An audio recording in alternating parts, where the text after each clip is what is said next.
On peut passer au slide d'après. Donc voilà, pourquoi avoir organisé ce webinaire? Pourquoi maintenant? Alors, on aura besoin d'en reparler, mais il y a une étude, voilà, il y a une étude qui a été réalisée, cette année, donc par Mariam, sur le sujet de l'accès au numérique des personnes migrantes et exilées en partenariat avec l'ADIER. Donc ça a été, comment dirais-je, le 1er point, le premier moteur. Ensuite, on se rend compte que parmi, tous les relais numériques, donc vous, la population, donc des personnes migrantes, exilées, fait partie des plus représentées. Donc, 2e point. Et vous l'avez peut-être compris, mais on a aussi une volonté d'animer, d'alimenter ce réseau des relais numériques, aussi pour construire une communauté autour. Et donc, dans les prochaines semaines, prochains mois, on vous sollicitera. Vous aurez d'autres moments d'animation. On en reparlera plus tard.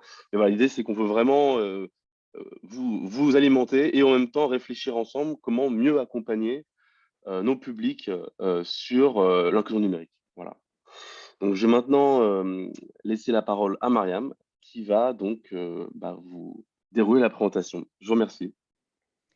Merci Guillaume, bonjour à tous et bienvenue à ce webinaire. Donc moi je suis Mariam, comme l'a dit Guillaume. Je travaille à Emmaüs Connect au siège et moi je m'occupe plus particulièrement de la conception et de l'animation de formation, soit à destination de nos équipes internes, soit à destination de nos partenaires de l'action sociale. Et en effet, comme l'a dit Guillaume, j'ai travaillé sur la problématique des publics migrants et leur lien avec les usages numériques. Et du coup, la présentation que je vais vous faire aujourd'hui découle un peu des résultats de cette étude que j'ai menée ces derniers mois. Alors, je vais vous présenter rapidement le programme de la matinée, enfin de l'heure 30 en tout cas qu'on va passer ensemble. Je vais déjà commencer par vous aider à identifier quels sont les usages numériques des publics migrants. C'est important de bien comprendre ces choses-là, par rapport à ce public très spécifiquement. Et ensuite, on verra justement quelles sont les postures à adopter, lorsqu'on accompagne ces publics sur, toutes les problématiques liées, au numérique. Et enfin, je vous montrerai un certain nombre d'outils, d'accompagnement que vous pouvez mobiliser, vous, au sein de vos structures, pour accompagner, ces publics, sur la précarité numérique. Alors, je vous propose qu'on passe directement à la première partie sur les usages numériques des publics migrants. Et pour ça, je vais vous proposer, alors dans un premier temps, je vais rappeler quand même certaines règles, rappeler certains chiffres clés, pardon, sur cette population que vous accueillez, même si je pense que vous la connaissez bien.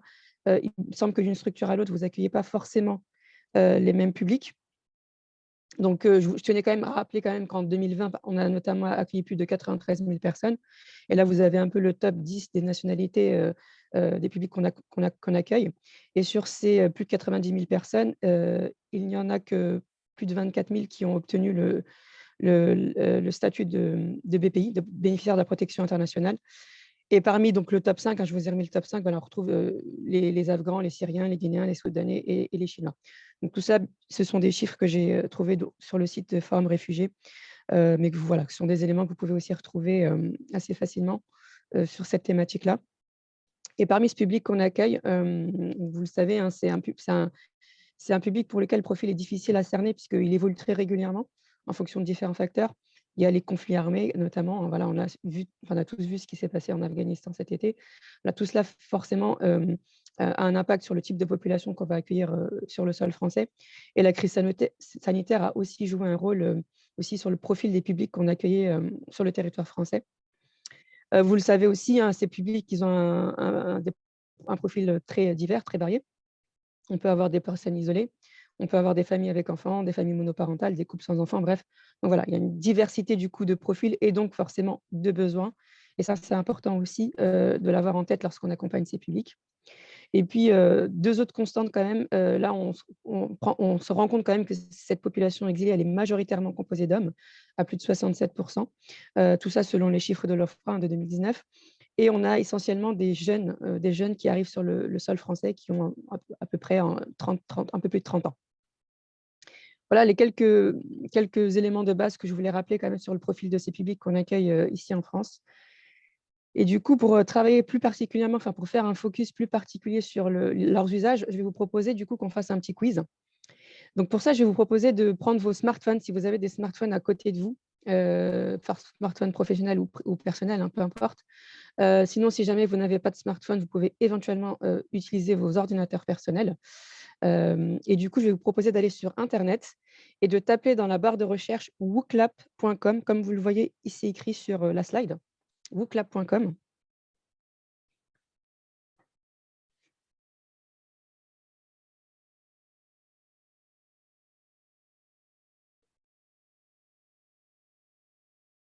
Lorsque vous êtes, lorsque vous avez tapé wooclap.com, donc vous rentrez, vous arrivez sur une page d'accueil du site et vous devrez taper un code tout en haut. Il y a marqué code événement et le code que vous devrez taper, c'est usage migrant au pluriel, tout attaché.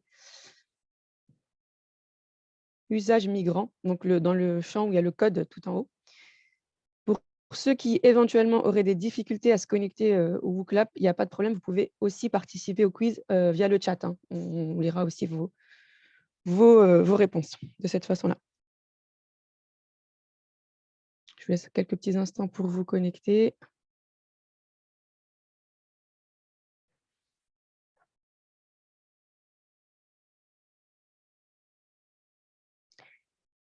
Donc, je vais vous partager.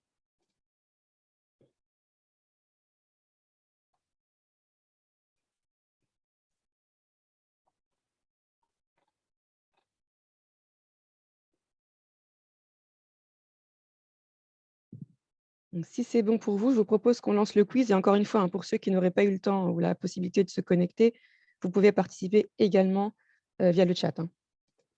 Alors, première question. Comment sont équipés et connectés les publics migrants?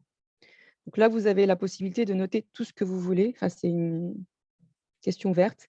Alors par contre, faites attention, il y a un chrono. Donc dépêchez-vous de noter ce que vous avez à noter et appuyez bien sur valider pour que l'on puisse voir vos réponses. Donc là, on va les voir s'afficher à l'écran en direct.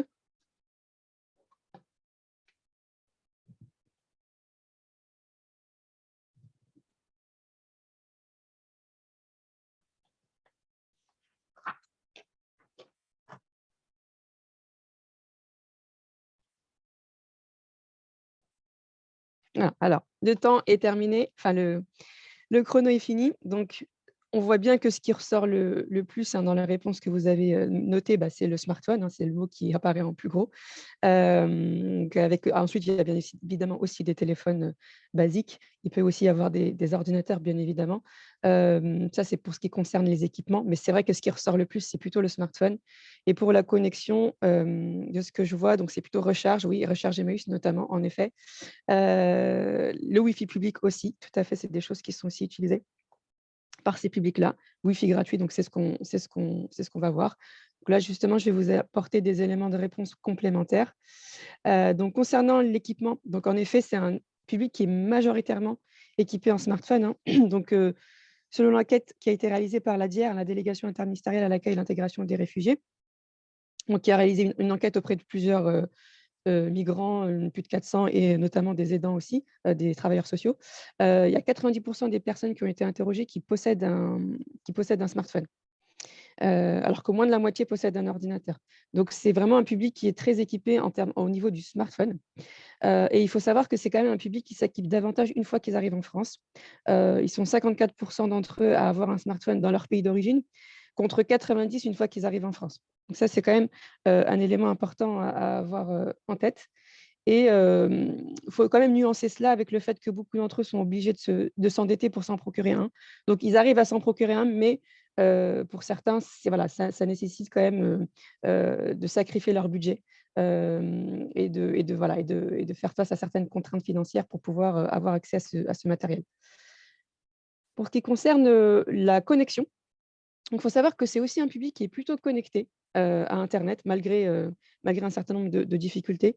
Ils sont 80 d'entre eux à se connecter pratiquement tous les jours à internet, hein, essentiellement avec la 3G et la 4G limitée, hein, via des recharges éventuellement ou pourquoi pas des abonnements dans certains cas. Et c'est vrai qu'ils vont utiliser le Wi-Fi privé ou le Wi-Fi voilà, qui sont gratuits notamment et qui sont facilement accessibles. Et ils vont souvent utiliser aussi les recharges Laika et les Bara. Je pense que vous devez certainement être confronté aussi à ces cas de figure-là. Donc, c'est plutôt ce type de recherches qui sont plébiscitées. Et bien évidemment, il y en a aussi qui utilisent les recherches d'Emmaüs Connect puisque vous leur permettez aussi d'avoir accès à ces recharges-là.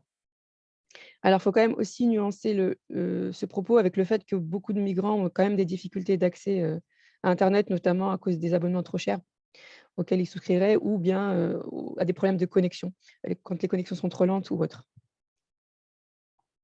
Question suivante, quels sont leurs usages principaux du numérique? J'ai bien dit principaux. Donc il y a plusieurs réponses possibles.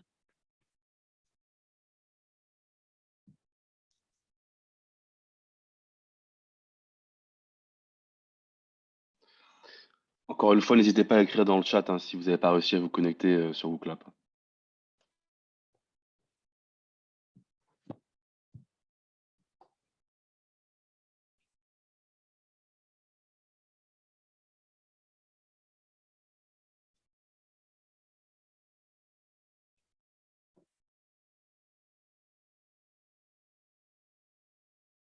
Alors, le chrono est terminé. Donc, la bonne réponse, c'est communiquer avec les proches et se divertir, notamment via les réseaux sociaux, les vidéos, les jeux. Donc ça, ce sont les usages principaux, hein, j'entends. Bien évidemment, hein, ils vont aussi être amenés à faire des démarches en ligne et pour certains aussi, pourquoi pas, apprendre le français. Mais en tout cas, les usages principaux qu'on a pu constater, c'est surtout pour communiquer avec les proches et pour se divertir.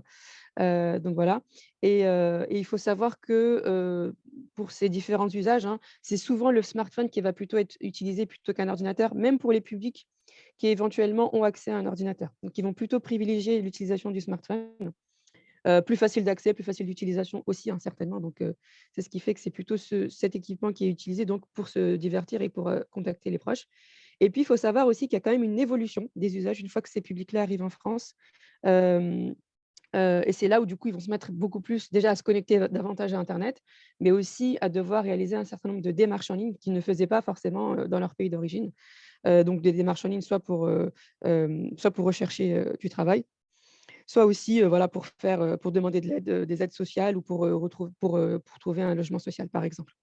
Donc voilà, on note quand même une évolution des usages une fois arrivés en France, même si, la majeure partie des usages sont liés plutôt au divertissement et au lien, rester en lien avec les proches.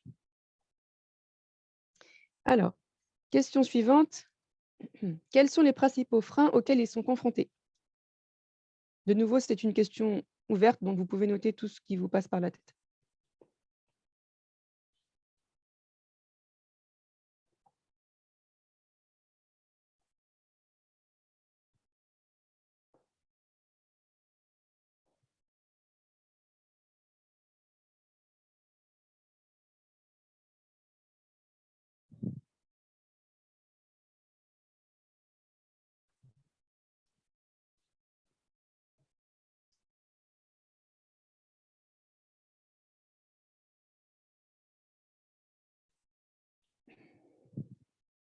Alors, vous pouvez plus voter, le chrono est terminé. Donc dans ce que je vois en effet, ben, ce qui ressort le plus, hein, bah, vous l'avez mis, on voit le problème de la langue et ça c'est un point qu'on verra après. La connexion, c'est vrai, on l'a vu, hein, il y a des soucis de connexion, mais de manière générale, on voit quand même que c'est un public qui arrive malgré tout à se connecter. Mais en tout cas, la langue, en tout cas, fait partie en effet des difficultés. Le prix, le stress, en effet, il y a les facteurs, psychologiques qui entrent en jeu. Le manque de logement stable, oui, tout à fait. La logistique, donc j'imagine que c'est tout ce qui va concerner l'accès à l'équipement. Donc en effet, tout cela va poser des problématiques. Je regarde aussi s'il y a d'autres éléments. La maîtrise, donc voilà, c'est tout ce qui va concerner, les compétences numériques. Donc en effet, tout cela, ce seront les grosses problématiques, hein, que vont rencontrer ces publics-là, dans leurs usages du numérique. Donc de nouveau, hein, pour synthétiser un peu tout ça, en effet, vous l'avez dit, hein, il y a la faible maîtrise du français qui est un vrai problème, handicapant pour ces publics-là, hein, parce que certains arrivent à se débrouiller avec les outils numériques, mais dès lors qu'ils sont éloignés de la langue française, bah, ça va compliquer, leur démarche. Donc c'est vrai que les migrants, enfin les publics migrants ont des très grosses difficultés avec le français, beaucoup plus que les migrants qui vont venir dans le cadre d'un regroupement familial ou dans le cadre de la migration professionnelle, par exemple.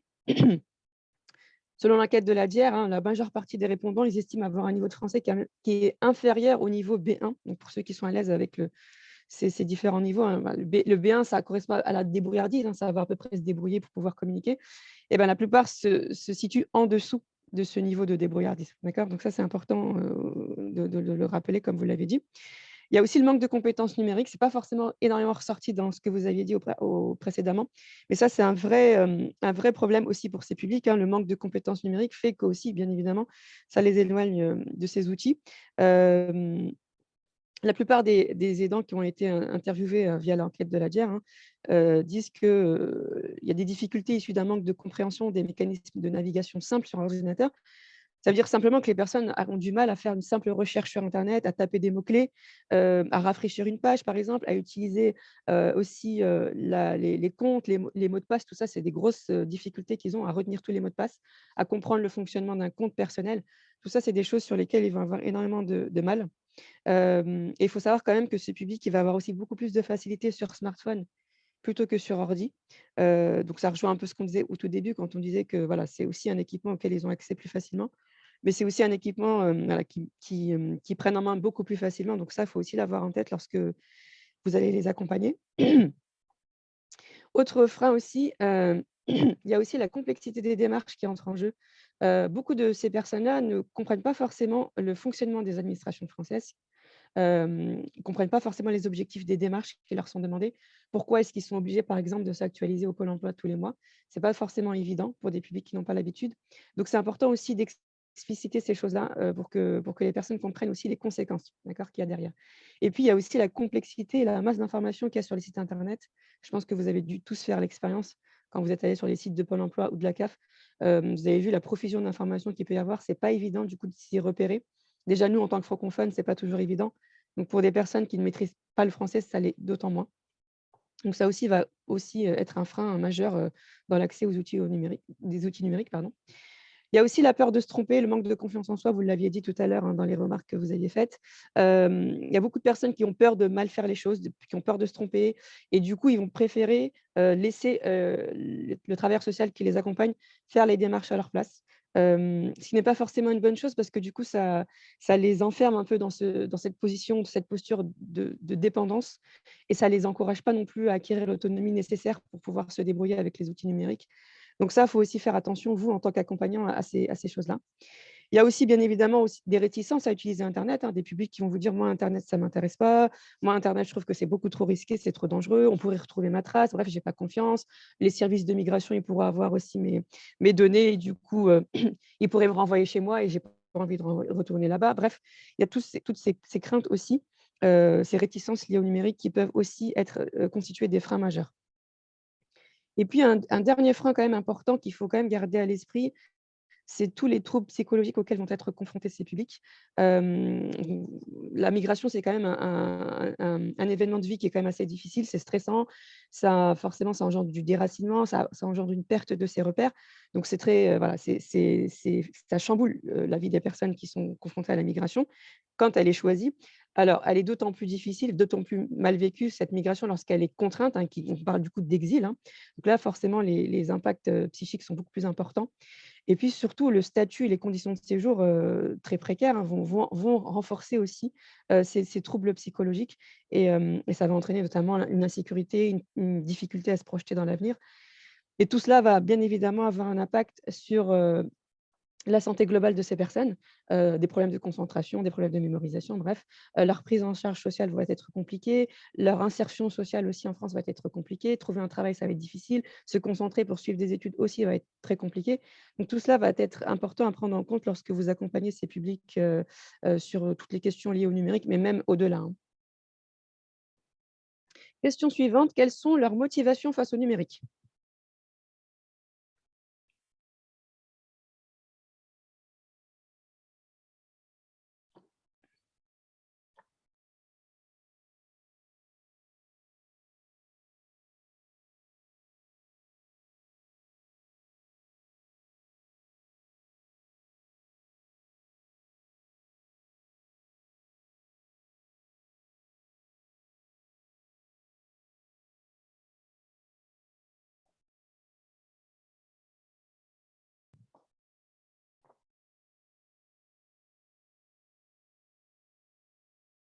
Alors le temps est écoulé. Donc, en effet, hein, ce qui ressort de l'étude qu'on a menée, c'est que c'est quand même un public qui a vraiment envie de monter en compétences sur le numérique via notamment des formations. Ils sont, ils sont 83% d'entre eux à déclarer vouloir se former à l'informatique, soit pour accéder à des formations professionnelles, soit notamment aussi pour réaliser les démarches administratives. Donc ça, c'est quand même un élément important à prendre en compte. Donc c'est quand même c'est un public qui souhaite être formé. Donc vous aussi, vous aurez ce rôle-là à jouer, de les accompagner, de les aider à monter en compétences sur le numérique. Et parmi les structures que j'avais interrogées, beaucoup me disaient que ce serait plus intéressant, pardon, de former ces publics-là plutôt sur smartphone, parce qu'on l'a dit précédemment, c'est un outil auquel ils ont accès beaucoup plus facilement. C'est un outil aussi qui est plus facile à prendre en main pour les publics qui sont illettrés et analphabètes. C'est beaucoup plus instinctif et beaucoup plus facile d'usage qu'un ordinateur notamment. Donc voilà, j'insiste là-dessus pour vous dire que si vous proposez un accompagnement numérique à vos publics, ne partez pas automatiquement sur l'idée qu'il faut forcément les faire monter en compétences sur ordinateur. Ils peuvent aussi très bien monter en compétences sur smartphone, d'autant que c'est un équipement, comme je vous l'ai dit, auquel ils ont accès plus facilement. D'accord. Dernière question, la majorité du temps, comment réagissent les personnes rencontrant des difficultés d'utilisation des outils numériques?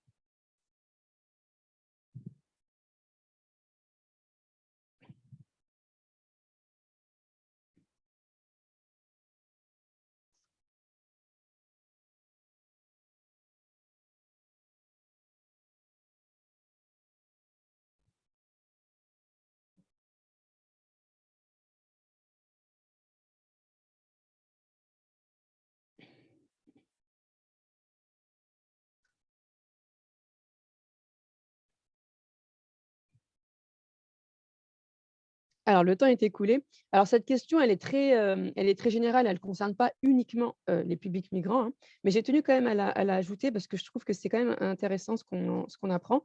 Et donc, la réaction quand même principale des personnes qui sont en difficulté avec le numérique, c'est qu'ils vont plutôt chercher de l'aide. D'accord. Ils vont plutôt chercher de l'aide. Et ça, c'est important de le garder à l'esprit.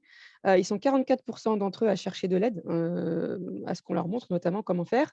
31% à essayer de se débrouiller tout seul, hein, pour ceux qui y arrivent, hein, d'accord. Et puis 16% qui vont abandonner, d'accord? Donc parfois, les personnes ont tendance à se dire, bah, ils vont plutôt avant tout abandonner ou demander à ce qu'on fasse à leur place. C'est pas forcément le cas, ils vont chercher de l'aide et dans chercher de l'aide, il y a différentes formes d'aide et c'est pour ça que du coup, je vous ai ajouté cette slide-là, parce que du coup, ça, c'est une étude qui avait été, réalisée par le Crédoc et il disait que, ils ont posé la question aux personnes de savoir lorsqu'elles réalisent des démarches en ligne, qu'est-ce qu'elles préfèrent en général? Et ils sont quand même plus de 56% à avoir dit qu'ils préféraient qu'on leur montre, qu'on leur explique comment réaliser les démarches seuls. Donc et ensuite, ils sont, 32% à dire qu'ils souhaitent que quelqu'un fasse la démarche à leur place. Donc c'est important de voir que finalement, quand les gens ils cherchent de l'aide, il ne faut pas vous dire automatiquement qu'ils cherchent de l'aide pour que vous fassiez les choses à leur place. En réalité, ils cherchent de l'aide pour que vous leur montriez comment faire, pour éventuellement aussi être, beaucoup plus autonome et à savoir, réaliser les choses, tout seul demain, d'accord? Donc j'insiste aussi sur ce point parce que je sais que parmi les structures qui accompagnent les publics migrants, beaucoup vont avoir le réflexe de faire à la place de la personne. Alors j'entends, il y a aussi la contrainte de temps qui fait que c'est plus facile aussi de procéder de cette façon. Mais voilà, on se rend compte qu'au final, il y a quand même, un souhait de la part de ces publics d'apprendre à faire les choses par elles-mêmes et elles ont juste besoin du coup qu'on leur montre comment faire. D'accord? Alors je vois qu'il y a des petites remarques. Oui, ne se prononce pas merci, Guillaume. C'est vrai que j'ai oublié de le préciser. NSP ne se prononce pas. Voilà un peu ce que je voulais vous dire par rapport aux usages numériques de ces publics, migrants. Avant de passer à la seconde partie sur la question des postures, si jamais vous avez des questions ou des remarques, n'hésitez pas à prendre la parole. C'est le moment, si vous voulez revenir sur des points qu'on a vus, dans cette présentation. Je vous laisse la parole. Vous pouvez noter dans le chat ou éventuellement prendre la parole à l'oral, si vous le souhaitez. Bonjour, voilà, moi j'ai quand même quelques remarques parce que j'étais un peu à côté par rapport aux réponses. Moi j'ai un public qui arrive, c'est-à-dire qu'ils sont arrivés, ils sont déboutés du droit d'asile et c'est ce public-là dont je m'occupe. Et donc les démarches en ligne par rapport à l'administration, c'est primordial. Ils ne comprennent rien, ils n'arrivent pas à suivre. Donc, et c'est pareil, quand ils reçoivent des courriers, ils le laissent de côté et c'est toujours à la dernière minute qu'il faut courir après parce que ça ne les intéresse absolument pas. Enfin, ce n'est pas leur priorité. Leur priorité, c'est de survivre. J'ai encore noté, il y a une grosse difficulté de connexion.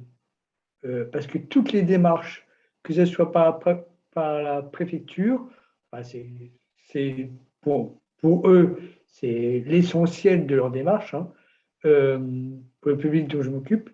Et la connexion, c'est une catastrophe.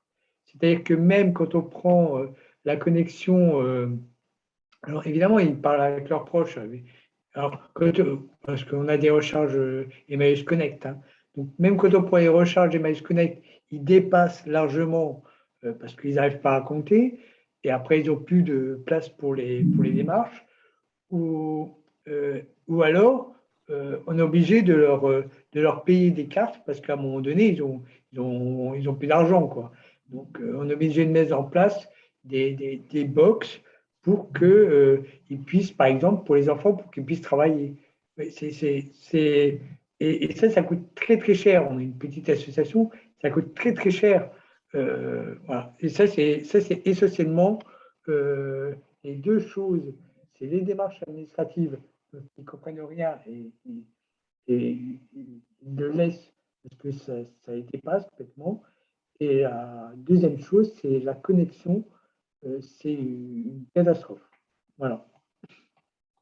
Alors, en effet, dans les éléments que j'ai présentés, hein, ça concernait les publics migrants de manière générale, donc c'est aussi bien les demandeurs d'asile que aussi les publics qui sont bénéficiaires de la protection internationale. Donc, en effet, pour les demandeurs d'asile, c'est très particulier parce ils sont dans une situation très précaire, puisqu'ils ne savent pas du tout si leur demande d'asile va être validée ou pas. Donc, ils sont un peu dans cette situation d'instabilité, ils ne savent pas s'ils vont pouvoir rester en France. Et pour ces publics-là, en effet, c'est très compliqué pour eux de se projeter et donc de se lancer aussi dans des processus d'apprentissage, d'utilisation du numérique. Vous avez raison, leur priorité, eux, c'est d'abord de survivre, de savoir où est-ce qu'ils vont dormir cette nuit et ce qu'ils vont manger tout simplement. Donc, en effet, il y a cet élément-là à prendre en compte, bien évidemment. Et en plus, pour ces publics, c'est très particulier parce qu'ils ne sont pas amenés non plus à faire énormément de démarches administratives, puisque la plupart du temps, ce sont vous, en tout cas les personnes qui les accompagnent, qui sont amenées à faire les démarches à leur place.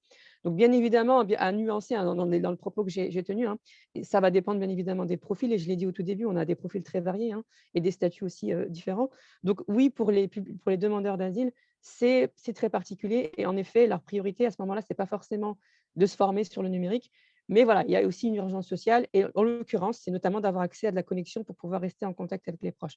Donc pour eux, ce sera plutôt là-dessus qu'il va falloir mettre l'accent, alors que pour les publics qui ont envie de monter en compétences, qui ont notamment des démarches à faire, notamment tous les publics des pays, ceux qui doivent trouver du travail, chercher un logement et autres, eux, en effet, il va falloir plutôt mettre l'accent sur l'apprentissage, les faire monter en compétences pardon, sur ces questions-là. Je vois dans le chat qu'il y a des questions sur la présentation. Donc oui, en effet, Guillaume se chargera d'envoyer les présentations à ceux qui la demandent et qui souhaitent la recevoir. Est-ce qu'éventuellement, il y a d'autres remarques ou des questions par rapport à ce qu'on vient de voir avant de passer à la suite?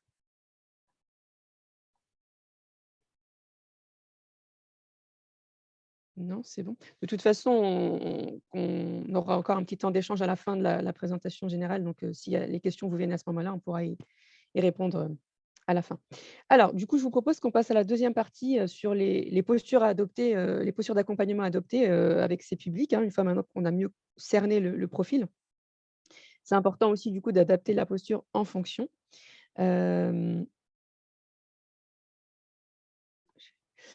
Du coup, ce qu'il faut garder à l'esprit, c'est qu'il y a plusieurs étapes à suivre lorsqu'on accompagne des publics, hein. Donc 3 étapes principales là que je vous ai mises sur cette slide-là. La première, c'est d'accueillir la personne et notamment de prendre le temps quand même de réaliser un diagnostic déclaratif, sur son niveau de précarité numérique. Ça vous permet déjà de savoir aussi comment elle se situe, si elle est à l'aise ou pas, si elle a le matériel qu'il faut ou pas d'ailleurs. Voilà, en tout cas, c'est important de faire ce premier diagnostic avec la personne lorsque vous l'accueillez. Ensuite, il y a une deuxième étape qui consiste à réaliser un diagnostic des compétences de façon plus approfondie pour mieux évaluer les compétences de la personne. Ça peut être fait en situation réelle ou en situation simulée. Et ça, notamment, ça va vraiment vous aider si vous décidez, vous, de proposer un accompagnement en interne. Et en fonction du coup du résultat de ce diagnostic approfondi, bah, vous serez plus en mesure ensuite d'orienter la personne vers des solutions à long terme, soit en interne, des solutions que vous pouvez apporter vous-même, soit orienter ces publics vers d'autres structures qui pourraient les accompagner. D'accord?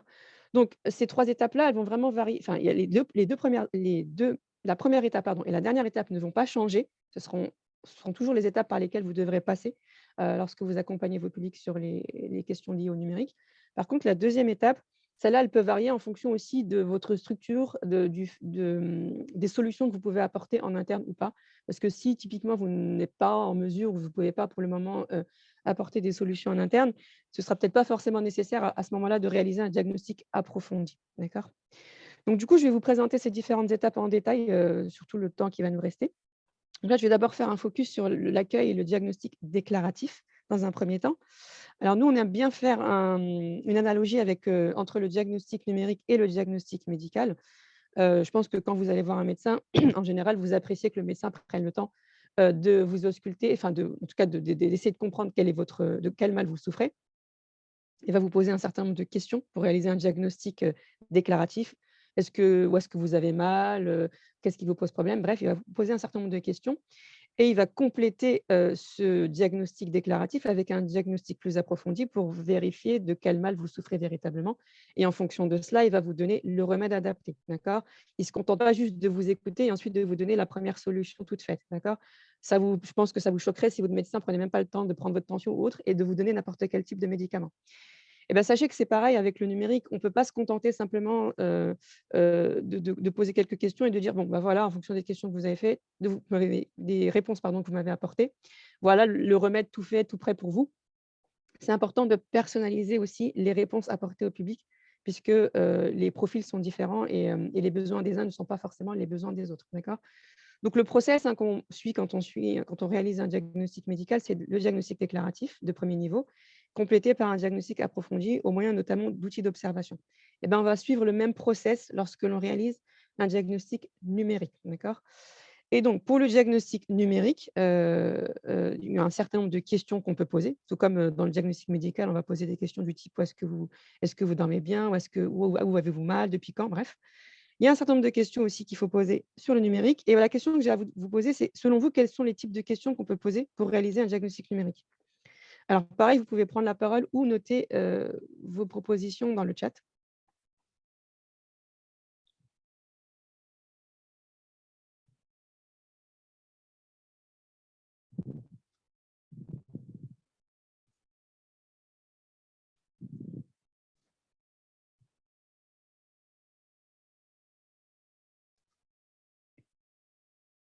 Alors en effet, avez-vous un ordinateur à la maison? Ça, c'est important.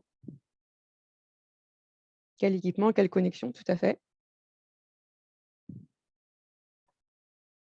Le niveau de compétence, tout à fait. C'est important de le vérifier également.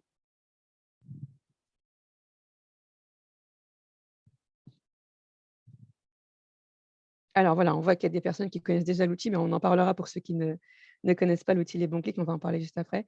Les besoins, quels sont les besoins des personnes? En effet, c'est important de le savoir, de questionner les personnes là-dessus. Voilà. Comment utilisez-vous votre smartphone? Donc c'est toute la question des usages en effet, qu'il va falloir vérifier.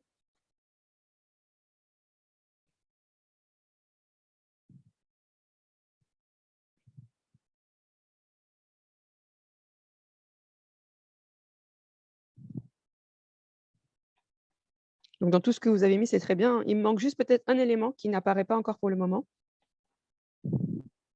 et qu'on avait vu tout à l'heure un peu dans le quiz.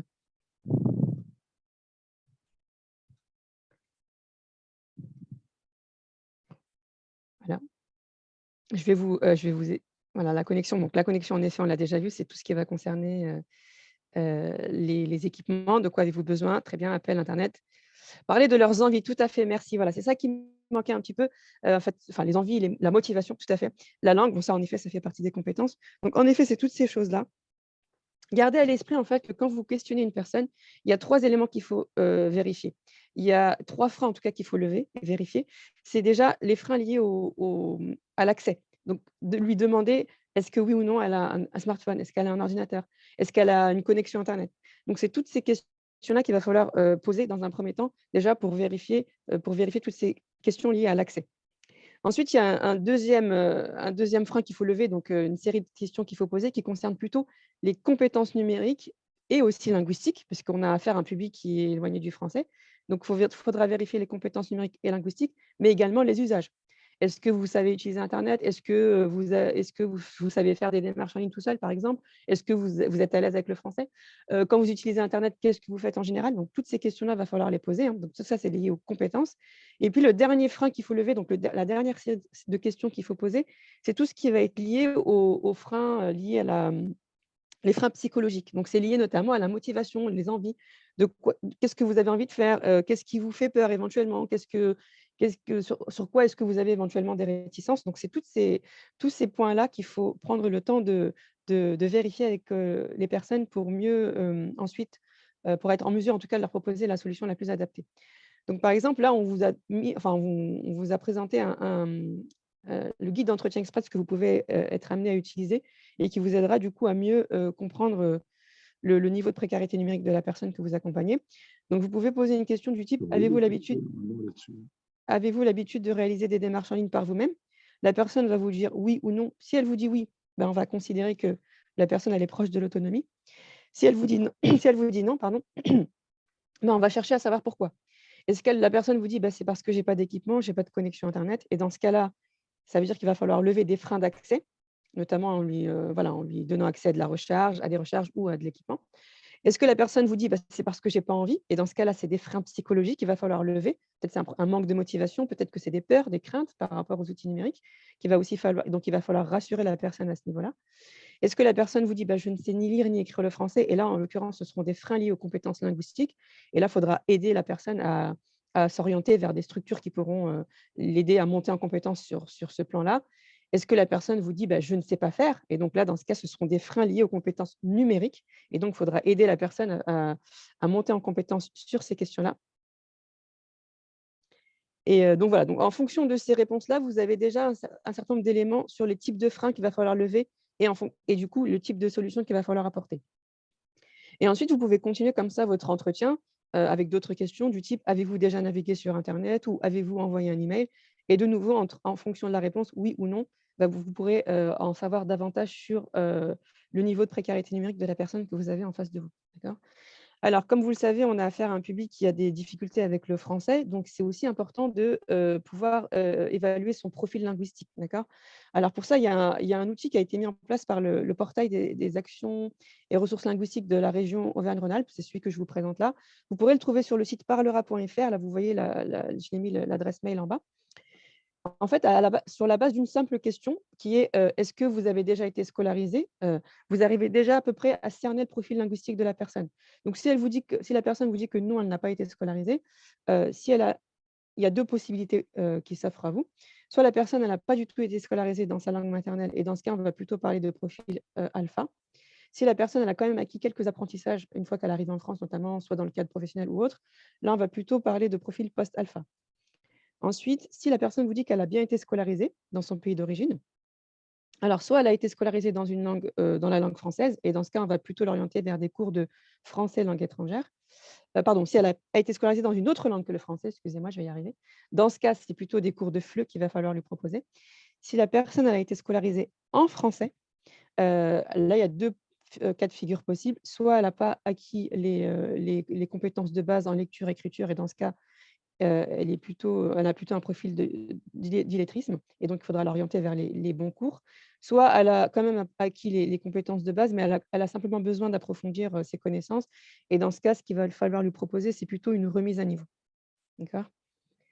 Donc ça, c'est pour le diagnostic déclaratif, hein, donc qui se fait aussi bien sur les compétences numériques, mais également sur les compétences linguistiques. L'une des problématiques de ce diagnostic déclaratif, c'est qu'il est, il est pas forcément factuel, c'est-à-dire qu'il est basé quand même sur un ressenti.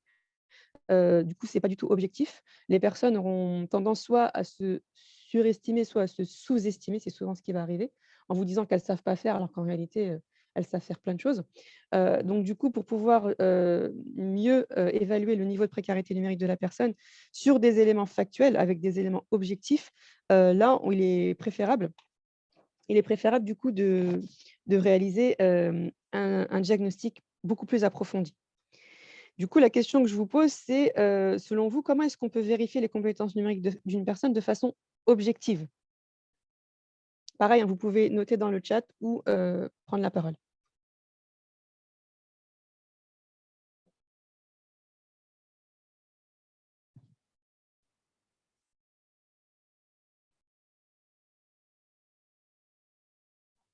Alors, je vois qu'on a des experts, c'est très bien, les bons clics, donc on va en parler juste après.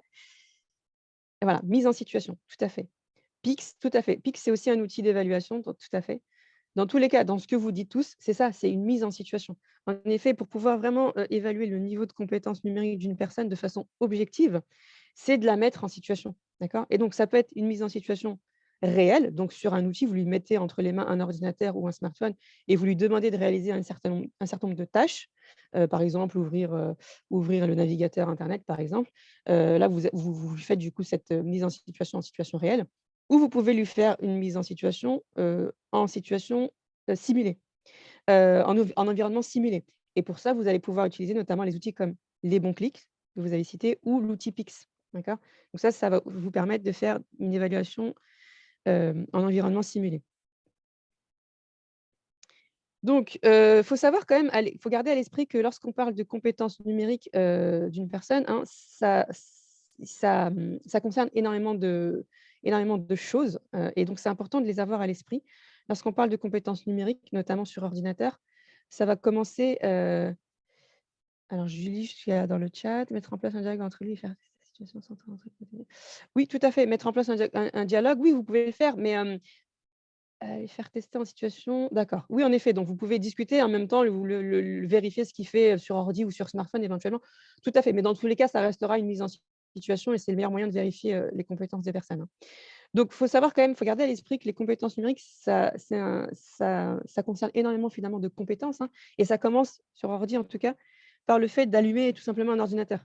D'accord? C'est par là qu'on commence, hein. Ensuite, c'est comment utiliser une souris, un clavier, c'est aussi comment se repérer sur un bureau d'ordinateur, c'est aussi comment naviguer sur internet, comment envoyer des mails, comment ouvrir une pièce jointe, comment mettre en page un texte, comment remplir un formulaire en ligne, quels sont les réflexes à avoir lorsque l'on se connecte sur internet pour justement que les choses se passent de la meilleure façon possible, pour éviter aussi le piratage et autres. Donc, c'est tout ça qui va concerner les compétences numériques sur ordinateur, d'accord? Mais il faut aussi garder à l'esprit que quand on parle de compétences numériques, ça concerne aussi le smartphone, d'accord? Et donc, on va retrouver beaucoup de compétences que je viens déjà de citer, mais ensuite, il va y avoir aussi des compétences très propres au smartphone, comme le fait, par exemple, de paramétrer son smartphone, régler la luminosité, gérer les notifications, installer des applications mobiles via le magasin des applications. Voilà, c'est tout ça aussi qu'il va falloir prendre en compte. Et donc, c'est toutes ces compétences-là, en réalité, qu'il va falloir que vous testiez, que vous vérifiez, que vous diagnostiquez auprès des personnes que vous accompagnez pour mieux comprendre quel est leur niveau de précarité numérique. D'accord? Donc, parce que vous pouvez très bien avoir des personnes qui sont en très grosse difficulté avec l'ordinateur, mais elles vont pouvoir faire plein de choses avec leur smartphone, dont des démarches en ligne. Il est tout à fait possible de réaliser des démarches sur smartphone, d'accord? Donc ça, c'est aussi important, de le garder à l'esprit, d'accord? Et donc parmi, les outils qu'on peut utiliser, justement pour réaliser un diagnostic approfondi, donc certains l'ont dit, hein, il y a l'outil Les Bons Clics, hein, ça permet notamment de réaliser une évaluation, en situation, simulée, sur ordinateur directement. Et du coup, ça permet notamment de vous donner, enfin d'indiquer plusieurs niveaux, soit le niveau débutant, soit le niveau intermédiaire, soit le niveau avancé. Et en fonction du niveau que la personne a, vous pourrez l'orienter vers la solution qui est la plus adaptée.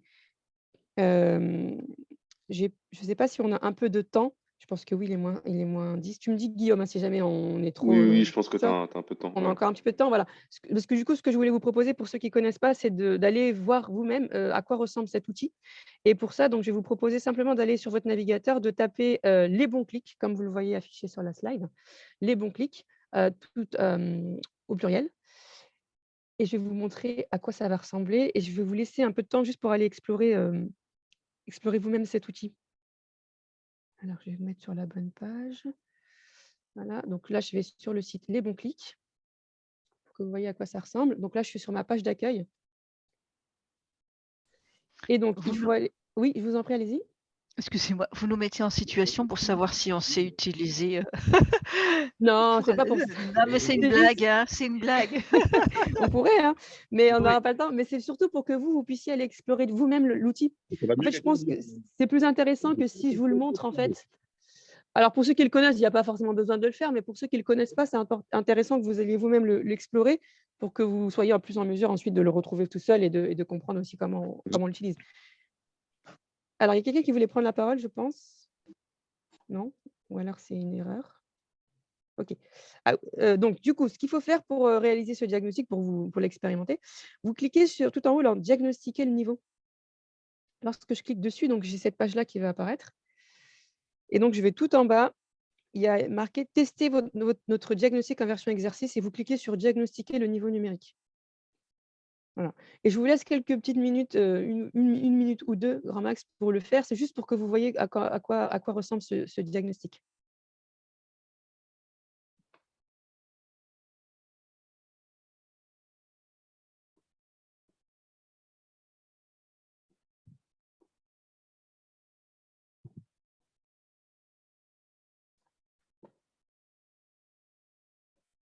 Si vous avez des difficultés, n'hésitez pas aussi à nous le dire, hein.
Alors, est-ce que vous avez réussi quand même pour certains à le faire au moins, soit jusqu'au bout ou au moins à répondre à quelques questions?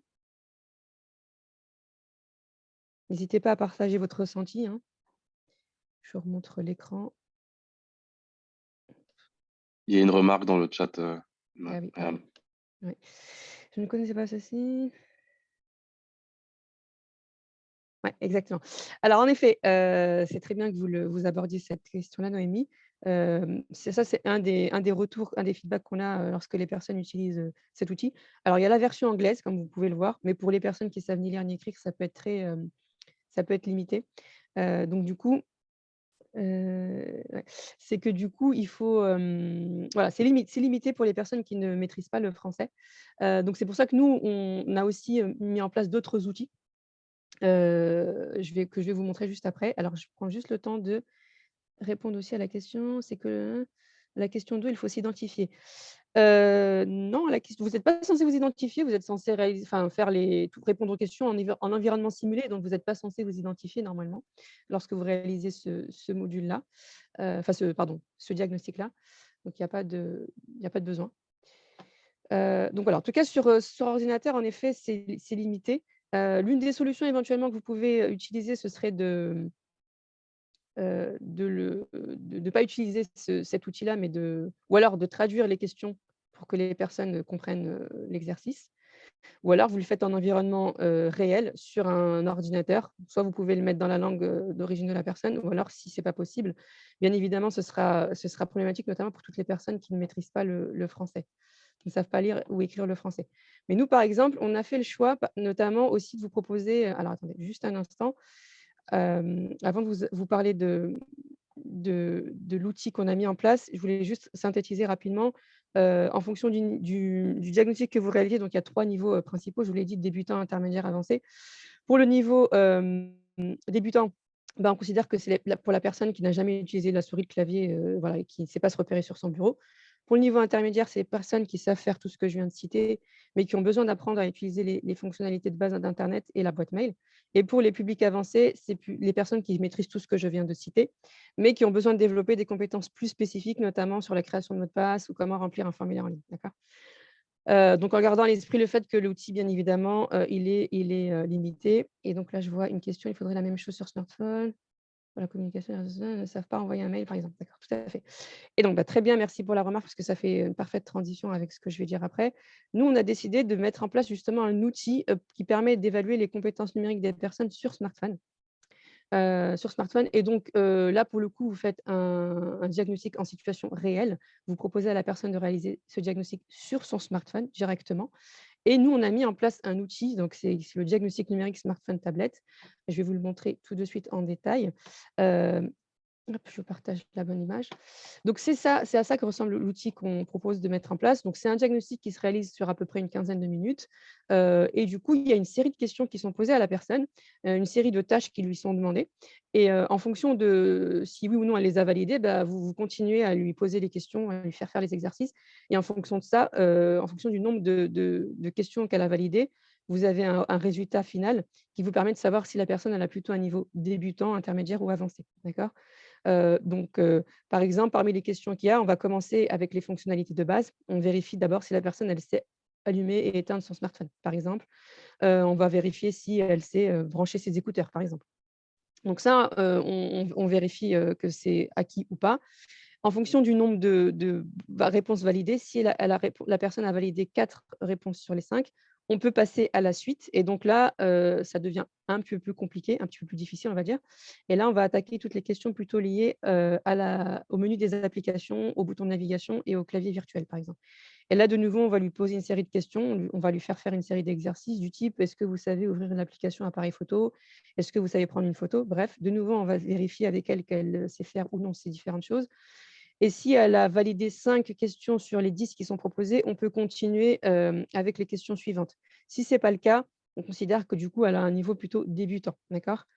Et ainsi de suite. Donc en tout cas, pour celles qui ont validé tout le reste, on continue à lui poser les questions. À la fin, on comptabilise le nombre de questions qui ont été validées et on sait du coup si elle a plutôt un niveau débutant, intermédiaire et avancé, et on sait quel type de parcours quel type de module, on va lui proposer, pour un accompagnement sur smartphone, d'accord? Donc voilà un peu la solution qu'on peut proposer pour évaluer le niveau sur smartphone. Sur ordinateur, donc il y a l'outil Les Bons Clics, comme on l'a dit, c'est limité dans la mesure où, pour les personnes en tout cas qui ne maîtrisent pas très bien le français. Après, vous pouvez le traduire. Éventuellement, vous pouvez utiliser des outils comme les traducteurs de Google qui permettent de traduire le site. Ça peut aider. Après, vous pouvez vraiment, encore une fois, faire aussi le diagnostic en situation réelle et donc vous expliquer les choses à l'oral à la personne et elle le fait directement sur un ordinateur. C'est éventuellement les possibilités qui s'offrent à vous, à ce niveau-là, d'accord? Hem, Autre chose aussi que je voulais, ajouter par rapport au diagnostic approfondi, puisque du coup, on l'a dit, on a affaire à un public qui a des difficultés aussi avec le français et donc c'est important aussi d'évaluer, si vous pouvez en tout cas, les compétences linguistiques. Et pour ça, il faut simplement utiliser le cadre européen commun de référence pour les langues, hein, que vous connaissez certainement, qui permet du coup voilà, d'orienter, enfin de placer les personnes, dans le niveau qui est le plus adapté en fonction du profil linguistique que vous aviez, évalué au préalable. Donc là, vous avez les profils linguistiques qu'on avait identifiés tout à l'heure. Donc, je vous rappelle alpha, post-alpha, FLE, d'accord? Et en fonction de ces profils-là, on a fait correspondre à un niveau, A1, A2, B1, B2, bref. Et en fonction de ça, du coup, vous savez vers, quel type, aussi de cours de français vous pouvez orienter vos publics. Je ne sais pas si vous avez la possibilité de faire ces diagnostics linguistiques dans vos structures.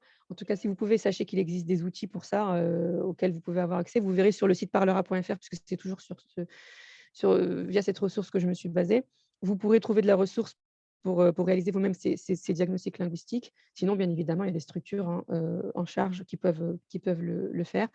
Et donc voilà, en fonction des niveaux des personnes, vous pouvez déjà à peu près évaluer, enfin en fonction de ce que la personne sait faire plutôt, vous pouvez évaluer son niveau linguistique. Donc, par exemple, si je prends le niveau A1.1, bah, après, il faudra bien penser à vérifier son niveau de compétence de compréhension orale, production orale, compréhension écrite et production écrite. Et en fonction des éléments voilà, qui sont notés ici, vous savez si oui ou non la personne elle a le niveau plutôt A1.1 ou est-ce qu'elle a plutôt le niveau A1 ou autre. D'accord. Encore une fois, c'est des ressources qui viennent du site parlera.fr, donc vous trouverez aussi ces éléments-là assez facilement. Est-ce qu'éventuellement, il y a des questions ou des remarques par rapport à ce qu'on vient de voir avant que je passe à la dernière partie sur l'orientation?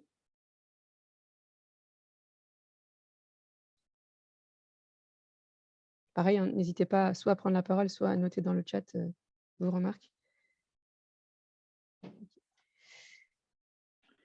Mais vous pourriez nous envoyer les diagnostics pour les smartphones, ça Oui, intéresse. le document, exactement, on Oui, va oui, vous le envoyer diaporama.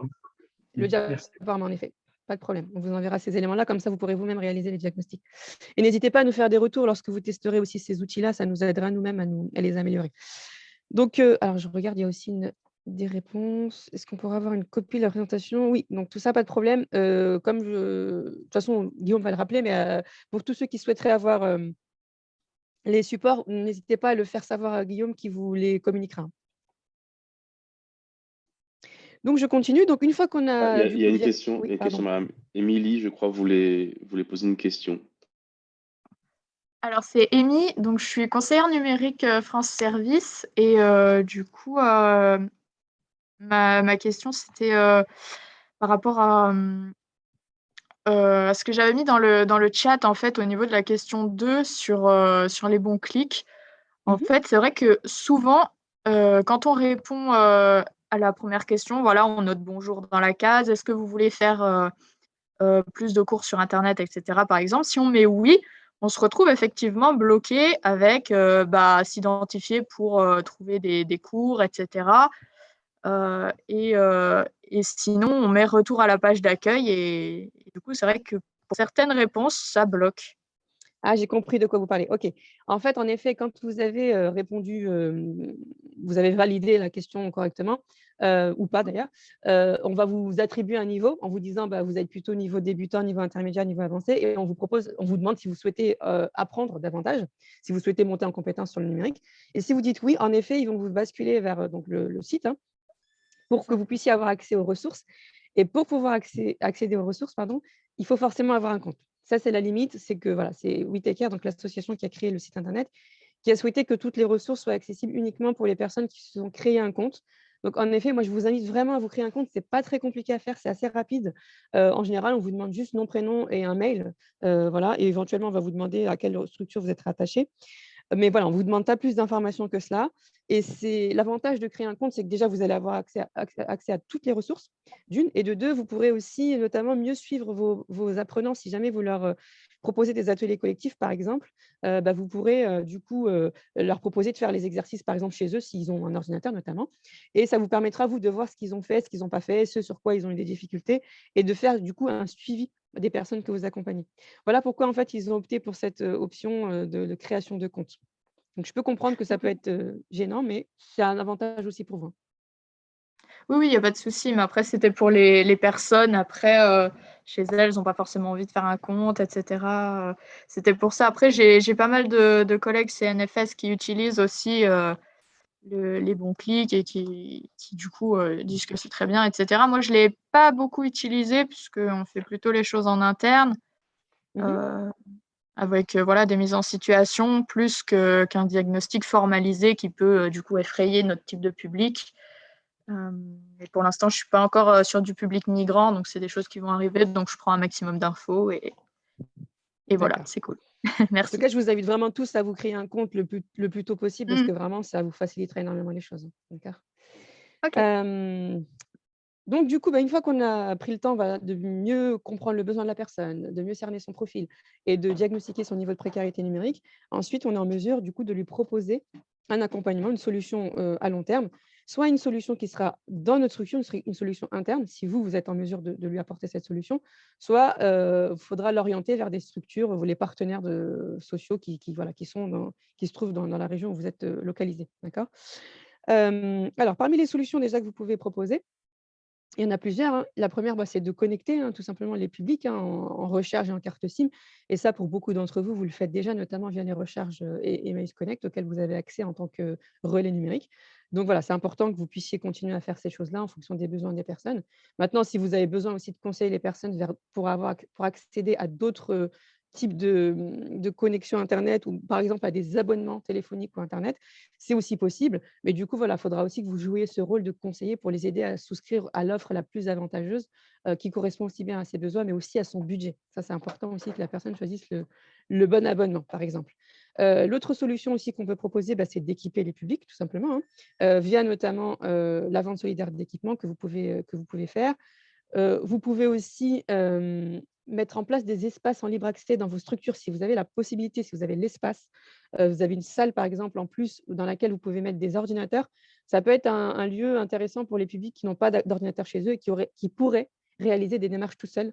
Voilà, la seule problématique qu'ils ont, c'est qu'ils n'ont pas accès à un ordi. Donc là, vous leur donnerez accès gratuitement à un ordinateur et ils pourront du coup, faire ce qu'ils ont à faire, assez facilement. Donc ça, c'est une autre solution aussi que vous pouvez, proposer.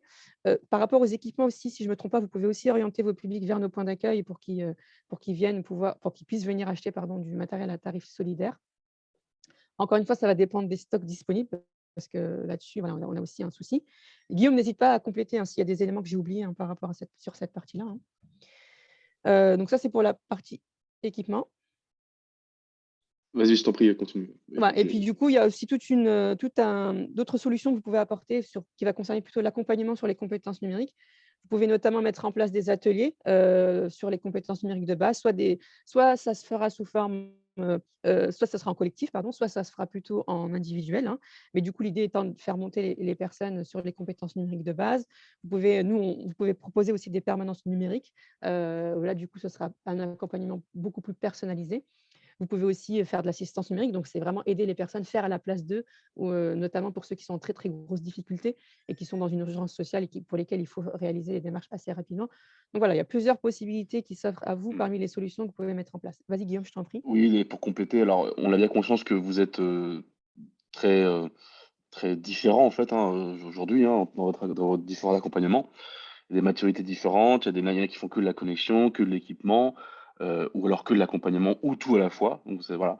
On voulait juste vous rappeler donc ce qui existe notamment dans le cadre du projet, Les Relais Numériques. Ce qu'on vous aide à faire, c'est principalement effectivement la vente solidaire de recharge de carte SIM, la vente solidaire d'équipements et ensuite, toute la partie accompagnée sur les compétences numériques, avec les différents ateliers. Voilà, c'était un rappel, des différents accompagnements qui existent dans le cadre des projets numériques. Après, évidemment, ce n'est pas une liste exhaustive, elle peut être aussi enrichie, voilà. On pourra en reparler à la fin justement. Exactement. Merci Guillaume. Je vois qu'il y a une question. Oui, tout à fait. Il y a les aidants connect, en effet, pour le faire à la place d'eux, tout à fait. C'est le dispositif qui a été mis en place par l'État. Donc, ça, c'est une solution aussi que vous pouvez mettre en place dans vos structures respectives. En tout cas, si vous décidez de mettre en place un accompagnement en interne, nous, on souhaitait quand même juste vous rappeler très brièvement, enfin, assez rapidement, les différentes, voilà, les conseils, les bonnes pratiques à mettre en place lorsqu'on fait de l'accompagnement en interne. Alors, je vois juste rapidement. Il faut qu'on accélère un tout petit peu. Oui, oui, je vais me dépêcher, tout à fait. Je vois que le temps presse. Du coup, pour l'accompagnement en interne, donc, faudra veiller à adapter votre posture d'accompagnement en fonction du niveau d'autonomie numérique de la personne, hein. Tout à l'heure, on a vu qu'on pouvait avoir des débutants, des intermédiaires, des avancés, bref. En fonction de cela, ce sera à vous de voir, est-ce que je fais plutôt à la place de la personne? Est-ce que je fais avec elle, je l'aide à monter en compétence? Ou est-ce que je dois juste laisser faire et donner un petit coup de pouce à la personne pour qu'elle puisse ensuite être en confiance et faire les choses par elle-même? Quand vous accompagnez des personnes, privilégiez toujours le côte à côte, hein, d'accord? Ce qui va permettre d'impliquer la personne lorsque vous l'accompagnez et de la responsabiliser aussi. Toujours privilégier l'autonomie. C'est important que vous aidiez les personnes à reprendre confiance en elles, à reprendre le contrôle de la situation pour les aider justement à se reconstruire, hein. Et donc, pour les aider à reprendre confiance, il faut être dans une posture, voilà, rassurante, toujours encourager les personnes sans non plus les infantiliser. Et c'est important aussi de faire preuve, bien évidemment, de bienveillance lorsque vous allez accompagner ces publics, hein. Prendre en compte les difficultés de concentration, de mémorisation qui sont notamment liées aux problèmes psychotraumatiques qu'on a vus tout à l'heure, hein. Faire attention aussi à être souple quand il faut, notamment lorsqu'il peut y avoir des retards, des absences, bref. Tout cela va vous permettre va faciliter l'adhésion des personnes lorsque vous allez les accompagner. Autre chose, si jamais vous êtes amené à faire des formations en collectif et que vous constatez que vous avez des niveaux de compétences hétérogènes, aussi bien au niveau des compétences numériques, mais aussi linguistiques, jouez sur l'apprentissage par les pairs, d'accord? Encouragez les plus avancés à aider ceux qui sont les plus en difficulté, par exemple. Ça va vous aider à gérer ces situations-là. Et n'hésitez pas aussi à mobiliser une personne ressource supplémentaire, à essayer d'être à deux, un binôme, pour pouvoir accompagner ces publics-là lors d'ateliers collectifs. Et puis, voilà, garder à l'esprit que le fait d'utiliser les équipements numériques des apprenants, c'est un atout aussi, hein.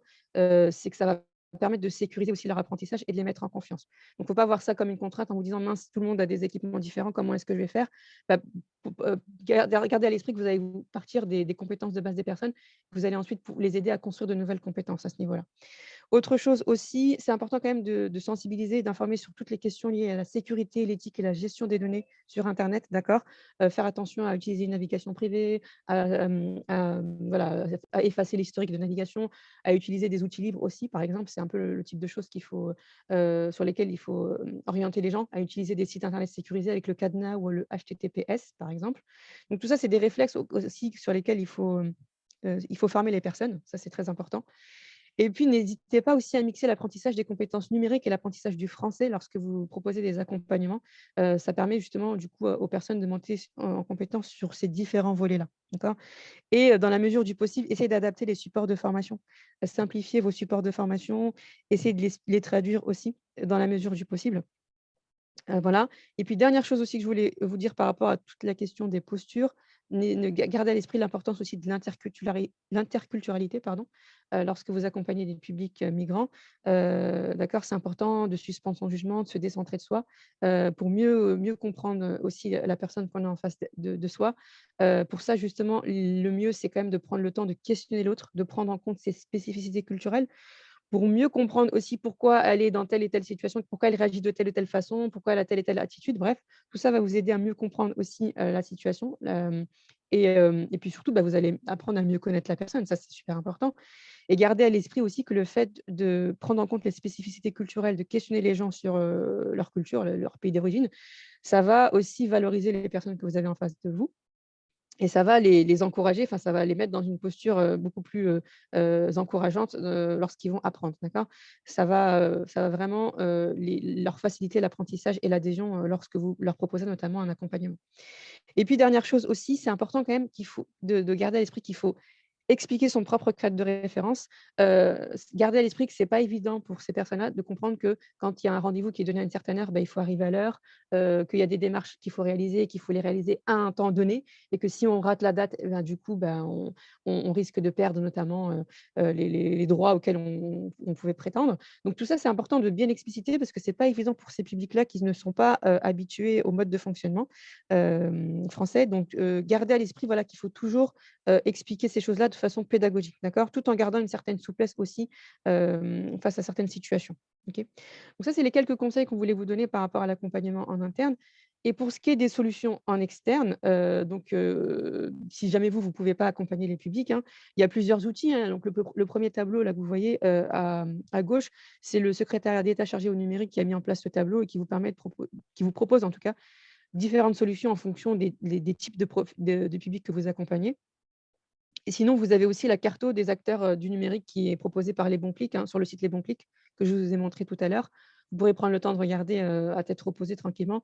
Via cette carte-là, vous pourrez localiser, du coup les structures vers lesquelles orienter les publics en fonction de leurs besoins. D'accord? Je regarde rapidement les questions parce que je crois qu'il y avait des petits, OK, non, c'est bon, c'était pas des questions, parfait. Je vais passer du coup à la dernière partie avant qu'on je vous laisse un petit temps justement de questions-réponses pour échanger avec vous. On voulait simplement vous présenter les quelques outils d'accompagnement que vous pouvez, utiliser pour accompagner vos publics.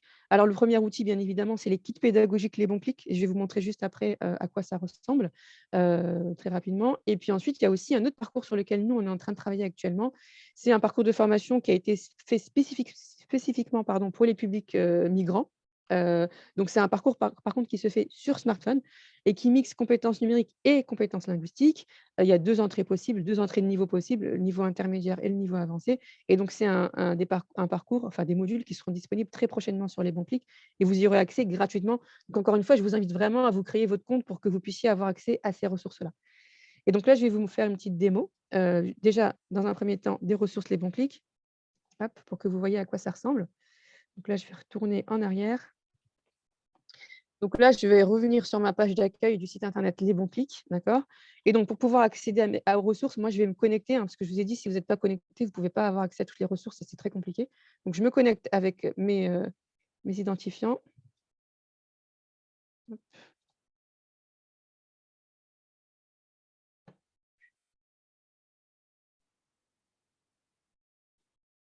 Voilà. Donc pour accéder à toutes les ressources, il faut aller dans Accompagner les publics. Là, vous voyez, c'est en couleur orange. Donc lorsque je clique dessus, alors désolé, ça rame un petit peu. Voilà. Lorsque je clique dessus, donc vous avez des thématiques qui sont classées par niveau. Alors, rappelez-vous, quand on fait le diagnostic numérique, on vous proposait des niveaux débutant, intermédiaire, avancé. Si je prends par exemple le niveau intermédiaire, je vais vous montrer toutes les ressources qui sont proposées. Voilà. Donc du coup, j'ai différentes thématiques ici qui me sont proposées. Par exemple, découvrir la sécurité sur internet. Donc on m'explique à chaque fois combien de temps ça va durer, le niveau, à quel niveau c'est dédié, et un petit résumé de ce que je vais trouver. Et à chaque fois, je vais trouver une trame d'animation. Donc ça, c'est la trame qui va me servir moi en tant que formateur, hein, que je vais devoir utiliser et qui m'indique voilà comment est-ce que je suis censée animer mon module de A à Z, hein. Donc ça, c'est très intéressant que vous consultiez ces documents en amont, hein, lorsque vous souhaitez mettre en place ce type d'atelier. Vous avez la trame d'animation, vous avez la fiche résumée, c'est le document que vous allez donner à vos apprenants après les avoir formés. Donc, ça reprend vraiment toutes les notions de base qui ont été vues pendant l'atelier. Donc, vous verrez que du coup, ce document est uniquement en français pour l'instant. Donc, ça, c'est aussi une des limites, hein, pour les publics notamment qui ne maîtrisent pas le français. Et puis, vous avez du coup la formation interactive qui vous permet notamment de faire les travaux en collectif ou d'ailleurs même en individuel, hein. Et donc, c'est des exercices que vous pourrez projeter.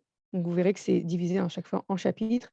Et donc, dans chacun des chapitres, la personne a la possibilité de visionner une vidéo. Ensuite, vous la commentez en groupe. Et puis, elle a la possibilité de faire une série d'exercices en répondant à des questions. Voilà. Et il y a des quiz qui sont proposés. Donc, voilà, c'est très interactif, c'est ludique. Et ça permet notamment de faire monter les personnes en compétences sur les différentes thématiques que vous êtes amené à traiter. D'accord? Donc ça, c'est la ressource qui est donc proposée en fonction des niveaux qu'on a vus tout à l'heure. Hop. Et du coup, si je reviens toujours sur mes ressources, sachez que vous avez aussi des parcours types qui sont proposés si jamais vous voulez créer un parcours clé en main. Vous cliquez sur tous les parcours et là, vous voyez, j'ai différents parcours qui me sont proposés en fonction de ce que j'ai envie de faire, devenir autonome sur ordi, s'initier à l'ordinateur. Et à chaque fois, par exemple, si je prends s'initier à l'ordinateur, je clique sur découvrir, vous verrez du coup de nouveau voilà, comment c'est organisé. On vous rappelle pour quel type de public c'est adapté, les prérequis, les objectifs, le programme, les quelques conseils. Et vous avez ici toutes les ressources du parcours que vous allez trouver pour pouvoir faire travailler les personnes. Donc sur l'ordinateur, la souris, le clavier. Et à chaque fois, vous retrouverez la même configuration que tout à l'heure, à savoir une trame d'animation, le support projeté et la fiche résumée. Alors ça, c'est un parcours c'est des outils pardon, qui ont été faits par l'association WeTakeCare. Donc vous l'avez constaté, hein, c'est essentiellement en français. C'est pas toujours adapté pour des publics qui ont des difficultés avec le français. Et c'est pour ça que nous, on a mis en place un parcours spécifique pour ces publics-là, les publics migrants. Et donc c'est le parcours que là, je suis en train de vous montrer. Et donc là, je prends par exemple le module Naviguer sur Internet. Donc il est de nouveau aussi organisé en chapitres. Et du coup, dans le premier chapitre sur les objectifs et les modes d'emploi, donc on rappelle du coup à chaque fois l'objectif du module. Donc on a essayé de faire en sorte que ce soit écrit dans un français le plus simple possible. Et à chaque fois, on a ajouté des audios. Donc à chaque fois qu'il y a du texte écrit, on a à chaque fois associé de l'audio pour que les personnes qui ne savent pas lire le français puissent quand même écouter les consignes et pouvoir du coup réaliser les exercices. D'accord? Donc ça, on le précise bien dans le mode d'emploi qu'à chaque fois qu'il y a du texte, c'est accompagné d'un audio. Et à chaque fois, les chapitres seront divisés toujours de la même façon, organisés de la même façon. Une première partie avec la leçon, qui est découpée parfois en sous-chapitres. Ensuite, une deuxième partie qui reprend le vocabulaire de base qui a été vu pendant la leçon. Et donc, c'est du vocabulaire lié au numérique, mais c'est aussi du vocabulaire de tous les jours, hein, que les personnes pourront réutiliser pour s'exprimer en français et interagir avec les personnes en France. Et ensuite, on a une troisième partie à chaque fois qui sont des exercices qui permettent notamment de vérifier que la personne elle a bien compris ce qui a été vu dans la leçon sur les compétences numériques, mais également de vérifier si elle a bien compris le vocabulaire qui a été abordé lors de ce chapitre-là. D'accord? Et je vous montre par exemple un exemple de chapitre. Si je prends le chapitre Aller sur Internet, par exemple, voilà, il y a des séries de questions qui sont posées aussi aux apprenants. Encore une fois, toujours accompagné d'un audio pour qu'ils puissent écouter. On a essayé de simplifier les exercices pour que ce ne soit pas contraignant pour les personnes qui ne savent pas lire, qui ne savent pas écrire pardon, le français. Du coup, elles ont juste à cocher des cases, donc c'est assez facile à faire pour des personnes même qui ne savent pas lire, parce que du coup, elles peuvent quand même se repérer. Elles savent si c'est la première, deuxième, troisième ou quatrième question qui est la bonne, en se basant aussi sur les images qui sont proposées. D'accord. Donc, à chaque fois, il y a des séries d'exercices comme ça qui sont proposés. On a essayé à chaque fois d'apporter des images, de mettre des images pour que ce soit beaucoup plus facile à comprendre. Et à chaque fois, la personne aura la possibilité de réaliser l'exercice directement sur son smartphone pour que ce qui a été vu avec le formateur soit directement mis en pratique sur son propre outil. D'accord. Donc ça, c'est pour les exercices et ensuite, à chaque fois, vous avez la partie donc vocabulaire dont je vous parlais tout à l'heure, hein. Donc là, on a à chaque fois le vocabulaire hem, qui reprend donc les notions essentielles qui ont été vues pendant le chapitre et à chaque fois, le vocabulaire, on l'a traduit dans 3 langues, en anglais, en arabe et en pachto. Donc c'est les 3 langues qu'on a choisies parce que c'est celles qui revenaient le plus, hein, parmi les publics que vous accompagnez notamment. Donc à chaque fois, vous avez la possibilité soit de consulter le vocabulaire de cette façon-là, soit également de le télécharger, tout simplement, pour comme ça, au moins, c'est plus facile, vous l'imprimez, vous le donnez à vos apprenants, ils repartent avec leur vocabulaire traduit dans les 3 langues que je vous ai citées. Et ensuite, on a les fameux exercices de compréhension dont je vous parlais tout à l'heure, donc qui permettent notamment de vérifier que les choses qui ont été vues ont bien été comprises. Et à chaque fois, on a fait en sorte que les exercices ne soient pas difficiles à faire, donc avec des vrais faux, les gens ont juste à cocher, ils peuvent écouter la question en amont pour bien s'assurer qu'ils ont compris. Voilà. Et donc, de cette façon-là, vos publics peuvent quand même réaliser ces exercices-là. Et vu que c'est sur smartphone, eh ben, ils auront la possibilité de réviser ce qui aura été fait, même chez eux, depuis leur outil, sans problème, et de réécouter les audios voilà. Et ils ont une fiche résumée aussi qui est traduite dans les 3 langues que je vous ai citées tout à l'heure, à savoir anglais, arabe et pachto. Voilà pour les outils qu'on voulait vous présenter et je vais Ouais, laisser ouais, du coup plusieurs Guillaume questions. Il y a reprendre la main. plusieurs questions dans le chat pour toi, je pense. Ah très bien, alors je vais regarder. Hop. Notamment, où est-ce qu'on peut trouver ce parcours? Alors, ce parcours, vous allez le trouver sur Les Bons Clics. Il sera mis en place, enfin, il sera publié normalement d'ici la semaine prochaine, ou en tout cas à partir de janvier, c'est sûr qu'il y sera. Donc, vous pourrez y avoir accès gratuitement. Encore une fois, pour pouvoir l'utiliser, hein, je vous invite à vous créer un compte hein, pour que vous puissiez utiliser toutes ces ressources-là sans problème. D'accord. Donc, ça, est-ce qu'il y avait d'autres questions? Du coup, je veux bien que tu me les lises, hein, Guillaume, si tu veux bien. S'il y a d'autres questions que je n'ai pas vues. Je crois que c'est bon, je crois que tu as répondu à toutes les questions. C'était bon? Très bien, super. Désolée, j'ai été un petit peu vite, mais bon, comme on est pressé par le temps et qu'on voulait quand même vous laisser un petit temps quand même de questions-réponses, je vais laisser Guillaume reprendre la main. Oui, merci. Et donc, dans les quelques minutes qui nous restent, on voulait aussi vous laisser la parole. Donc, vous êtes relais numérique. Vous accompagnez, donc, normalement, en théorie, des publics migrants exilés. Et c'est vrai qu'on a beaucoup parlé des compétences aujourd'hui, puisque c'est la partie peut-être la plus complexe sur le sujet pour ce type de public. Mais il y a aussi voilà, la partie connexion, équipement, on n'oublie pas. Et donc, du coup, on avait quelques questions pour vous, hein, et là, l'idée, c'est que vous preniez la parole, que vous témoigniez, que vous réagissiez. Donc, au choix, voilà, qu'est-ce que vous avez mis en place auprès de ces publics et qui fonctionne? Quelles actions? Qu'est-ce qui fonctionne? De quoi aurez-vous besoin en plus? Donc, si on parle toujours bien des publics migrants exilés, hein, l'idée, c'est pas forcément de partir sur toute la colonie numérique en général. Mais voilà, est-ce que vous avez quelques témoignages à nous apporter, à apporter à tout le monde? On serait très intéressés de les savoir, de les connaître. N'hésitez pas soit à prendre la parole ou à écrire dans le chat, mais sentez-vous libre. Moi, je voulais dire que j'ai une documentation qui s'appelle Voltam et que j'avais vue sur justement la psychologie des migrants. Et si ça intéresse, je peux l'envoyer. Mais là, je l'ai trouvé, mais c'est un fichier, donc je ne sais pas si je peux faire aperçu, ouvrir. Je peux pas vraiment vous, ou alors il faut que je vous l'envoie par mail. Donc je Alors, peux j'ai vous ce le. document, je pense que c'est comment accompagner les migrants, surtout le volet psychologique, c'est ça? C'est Voltam, ça s'appelle. Je sais pas si vous connaissez. Oui, je m'étais aussi basée là-dessus dans les éléments que je vous ai donnés. Donc oui, je pourrais aussi l'envoyer si vous voulez, il n'y a pas de problème. D'accord, très Je bien. l'ai à dispo en tout cas, le document. D'accord, très bien. Merci. Quelqu'un Moi, je d'autre? voudrais bien Oui. intervenir, Oui. répondre à la question. Nous, ce qui nous aurait été utile, c'est quand vous parlez de parcours sur mesure, nous, on aurait aimé avoir la possibilité justement d'avoir comment dire, un point d'entrée euh, animateur de formation ou formateur, peu importe, et qu'on puisse réutiliser les modules que vous avez, les recomposer en fonction de ce qu'on veut mettre en place réellement pour faire justement du sur-mesure. Je ne sais pas si je suis claire. En fait, vous voulez qu'on adapte les modules en fonction de vos besoins et des publics que vous accompagnez? Non, nous Ah. laisser, nous, comme une boîte à outils, où on va dire, bon, bah voilà, pour tel groupe ou pour telle personne, bah, il y a tel exercice qui m'intéresse, tel module qui m'intéresse, pas forcément imposer le cheminement, qu'on se crée, nous, le cheminement à partir des différents modules qui composent vos formations. Alors ça, c'est tout à fait possible, hein. Moi, je vous ai montré des exemples de ressources là tout à l'heure, mais ces ressources-là, vous êtes libre de les utiliser en entier ou juste d'utiliser une seule partie de ces ressources, de les compléter avec d'autres ressources. Il n'y a aucun problème là-dessus, vous n'êtes pas du tout contraint, hein. On est d'accord, Oui. mais quand on est en séance et qu'on est en train d'animer, c'est un peu compliqué de naviguer d'un truc à l'autre. Donc, la possibilité de regrouper dans un… Vous voyez ce que je veux dire? Ouais, mais alors dans ce cas, ce serait très compliqué parce que si, on doit faire un truc très spécifique pour vous et qu'une autre personne demande la même chose, ça va être c'est très difficile de faire autant de spécificité.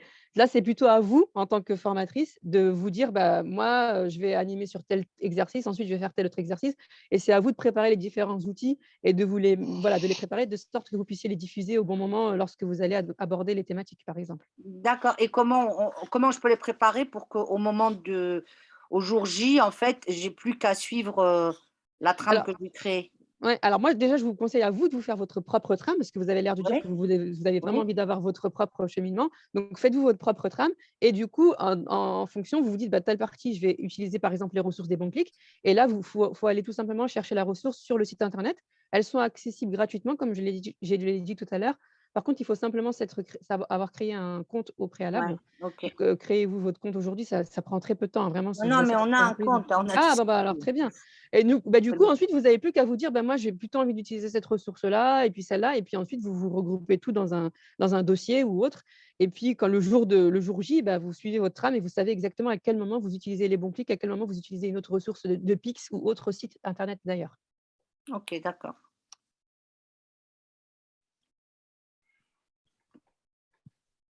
Hem,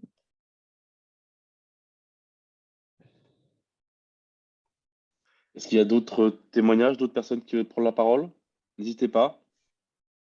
Même des choses que vous avez mis en place, qui marchent bien et pour en faire bénéficier tout le monde. alors dans le chat, il y a une personne qui dit: «Nous sommes limités sur l'équipement. Ce qui manque également, ce sont les forfaits box fixes accessibles».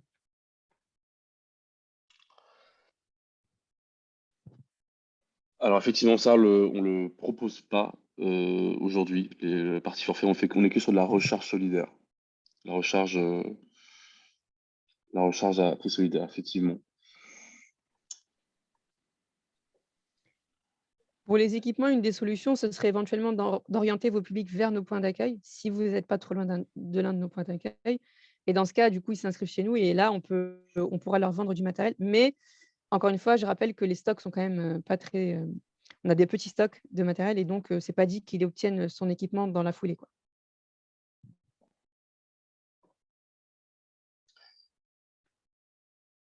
Alors les recharges solidaires ne sont pas réservées à un public migrant, elles sont réservées à tout public qui est en situation de précarité. Voilà. Donc si vous êtes, alors on va revenir après pour les actions, mais si vous souhaitez mettre en place des recharges solidaires, donc dans la présentation, on va vous l'envoyer. À la fin, il y a une liste de contacts et vous pourrez donc contacter votre référent pour mettre en place le recharge solidaire. Donc en conclusion, effectivement, l'idée, on ne va pas vous prendre plus de temps. Le message qu'on va vous faire passer à la fin de ce webinaire, donc c'est le premier webinaire qu'on anime dans le cadre des relais numériques, hein. Donc c'est voilà, nous sommes là pour vous accompagner donc sur vos actions en tant que relais numérique au quotidien, la recharge, l'équipement, les compétences, et donc aussi sur la montée en compétences de vos équipes sur ces différentes actions.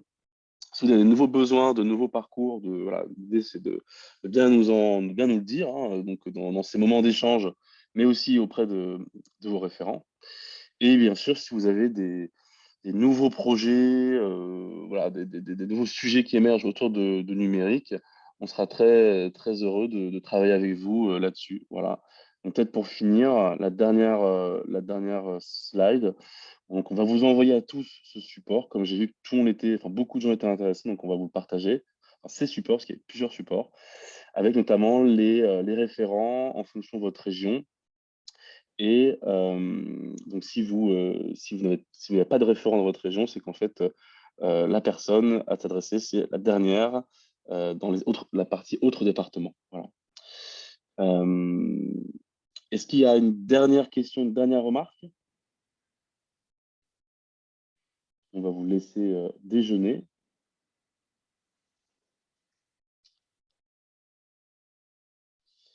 Eh bien, écoutez, on vous souhaite une très bonne journée, très bonne fin de semaine, très bon week-end. Et puis, on vous envoie les documents et à très bientôt.